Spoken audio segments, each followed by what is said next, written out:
MLA అభ్యర్థి పవన్ కళ్యాణ్ గారికి ballot number 4 గాజు గ్లాసు గుర్తుకు ఓటు వేసి 1,00,000 ఓట్ల మెజారిటీతో గెలిపిద్దాం. రాష్ట్రం మొత్తం చూస్తున్నటువంటి పిఠాపురం నియోజకవర్గంలో ఉన్నాం.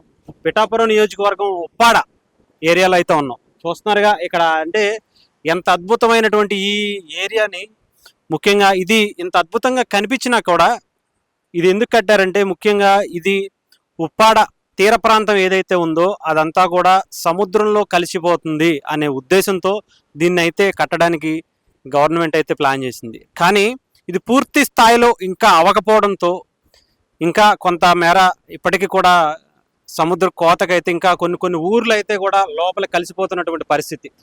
యాక్చువల్గా మొన్న మనం ఒక ఏరియాలో మత్స్యకారులతో మాట్లాడిన ఏరియా కూడా ఇప్పుడు కంప్లీట్గా మునిగిపోయిన పరిస్థితి. అంటే ఒక 10 రోజుల క్రితం వచ్చినప్పుడు ఎలా ఉందో ఇప్పటికి కూడా ఇంకా మళ్ళీ లోపలికి వెళ్ళిపోయిన సముద్రం కొంచెం ముందుకు వచ్చిన పరిస్థితి. ఇలాంటి పరిస్థితుల్లో ఈ ఒక్క వాల్ అనేది ఏదైతే కడుతున్నారో ఈ సముద్రపు రక్షణ గోడ అనుకోవచ్చు దీనికి సంబంధించి. దీనిని కట్టడం వల్ల సముద్రం ఏదైతే ఊర్లని కొంచెం ఆ కోతకు గురి కాకుండా చేసే ప్రయత్నం అయితే చేయొచ్చు.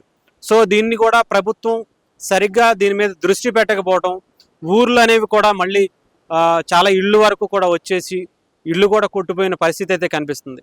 ఏదేమైనా సరే ఇది రేపు వచ్చే గవర్నమెంట్ తీసుకుంటుందని, ముఖ్యంగా పవన్ కళ్యాణ్ గారు లాంటి వ్యక్తి ఈసార్లు ఇక్కడ పోటీ చేస్తున్నారు కాబట్టి ఇక్కడ ఉన్నటువంటి ప్రతి సమస్య మీద ఇక్కడ మనం క్షుణ్ణంగా తెలియజేయాలనే ఆలోచనతో అయితే ఈ వీడియోలు చేస్తున్నాం. పిఠాపురానికి సంబంధించి ఏ ఇష్యూ ఉన్నా కానీ, ఎటువంటి ప్రాబ్లం ఉన్నా కానీ అవన్నీ కూడా బయటికి తీసుకొచ్చే ప్రయత్నం చేస్తాం. ఎందుకంటే పవన్ కళ్యాణ్ గారికి సంబంధించి ఈ నియోజకవర్గంలో ఆయన ప్రత్యేక దృష్టి పెట్టారు.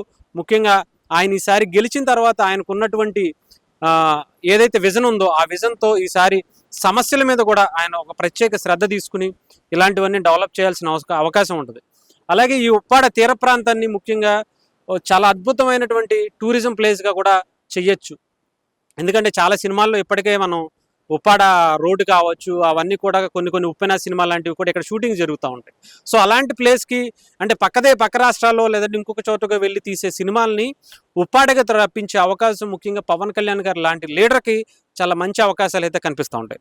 సో ఈసారి పవన్ కళ్యాణ్ గారు ఒక అద్భుతమైనటువంటి ఉప్పాడని ప్రపంచానికి పరిచయం చేసిన వ్యక్తి అవుతారు.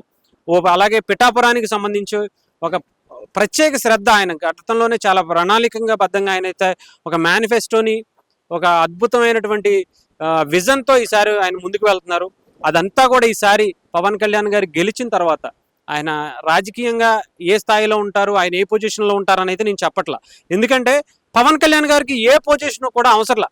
ఆయన గెలిస్తే ఎమ్మెల్యేగా ఉంటే నిజంగా చెప్పాలంటే ప్రపంచంలో ఇంతవరకు ఎప్పుడూ చూడనటువంటి అభివృద్ధి ఒక్క పిఠాపురంలోనే చూపించే స్థాయి ఆయన సొంత డబ్బులైనా సరే పెట్టి చేయగలిగే సత్తా ఉన్న నాయకుడు పవన్ కళ్యాణ్ గారు ఒక్కడే. అది చాలా మందికి తెలిసిన విషయం. ఆయన ఎంతో సేవ చేసి ఎంతో మందికి గుప్తదానాలు చేసినటువంటి వ్యక్తి, సొంత డబ్బులతో 10 సంవత్సరాల పాటు పార్టీని నడిపినటువంటి వ్యక్తి, ఇప్పటికీ పార్టీని ఆయన సొంత డబ్బులతోనే నడుపుతున్నటువంటి వ్యక్తి. అలాంటి వ్యక్తి పిఠాపురంలో పోటీ చేయడం నిజంగా పిఠాపురం ప్రజలు చేసుకున్నటువంటి ఒక అద్భుతమైనటువంటి అవకాశంగా భావించవచ్చు. దీన్ని వదులుకునే ప్రసక్తి ఇక్కడ పిఠాపురం ప్రజలు ఏమాత్రం కూడా చేయొద్దు. ఎందుకంటే ఈ ప్రభుత్వం చేసింది, ఆ ఎమ్మెల్యే చేశాడు, ఆ మంత్రి చేసింది, లేదంటే ఆ ఎంపీ చేశారని అయితే నేను చెప్పట్లా. ఎవ్వరు కూడా పట్టించుకోరు. వాళ్ళ సొంత డబ్బులు తీసి ఎవరు కూడా ఖర్చు పెట్టరు. అదొక్క పవన్ కళ్యాణ్ గారికి మాత్రమే సాధ్యపడుతుంది. ఆయన ఒక్క సినిమా చేసి 1 సంవత్సరానికి వచ్చిన డబ్బులు ఇక్కడ పెడితే చాలు. ఇక్కడ ఉన్నటువంటి ప్రతి ఊరు కూడా, ప్రతి విలేజ్ కూడా దాదాపు 50 విలేజ్లో 50 విలేజ్లు ఏమో ఉన్నాయనుకుంటా, 54 విలేజ్లు. ఈ 54 విలేజ్లకి ఒక్కొక్క ₹1 కోటి చొప్పున పవన్ కళ్యాణ్ గారు ఇచ్చినా కూడా ఒక సంవత్సరంన్నర లోపే ఒక అద్భుతమైనటువంటి పిఠాపురాన్ని చూసే అవకాశం కనిపిస్తుంది. నేను అది కూడా చెప్తున్నా. పవన్ కళ్యాణ్ గారు ఆయన సొంత డబ్బులతో ఖర్చు పెట్టే సత్తా ఉన్నటువంటి వ్యక్తి. అవసరమైతే పెడతారు కూడా, ఇంతవరకు పెట్టారు కూడా. అలాంటి వ్యక్తిని మాత్రం పిఠాపురం ప్రజలు ముఖ్యంగా ఈసారి వదులుకోవద్దు. మీరు ప్రపంచ స్థాయి నియోజకవర్గాన్ని ఈసారి పిఠాపురంగా చూపించే అవకాశం పిఠాపురం ప్రజలకు ఉంది.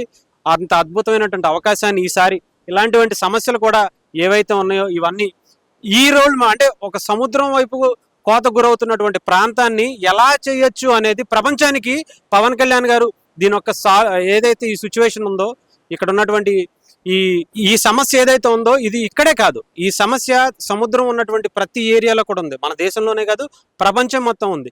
కానీ పవన్ కళ్యాణ్ గారు ఒక అద్భుతమైన సొల్యూషన్ అయితే ఈసారి పిఠాపురం నుంచి చూపించే అవకాశం ఈ సముద్ర తీర ప్రాంతంలో ఏదైతే కోతకు గురవుతున్నటువంటి ప్రాంతాలు ఉన్నాయో దీనికి ఒక పవన్ కళ్యాణ్ గారు ఒక సమస్యకి పరిష్కారం చూపించినటువంటి వ్యక్తి అవుతారు.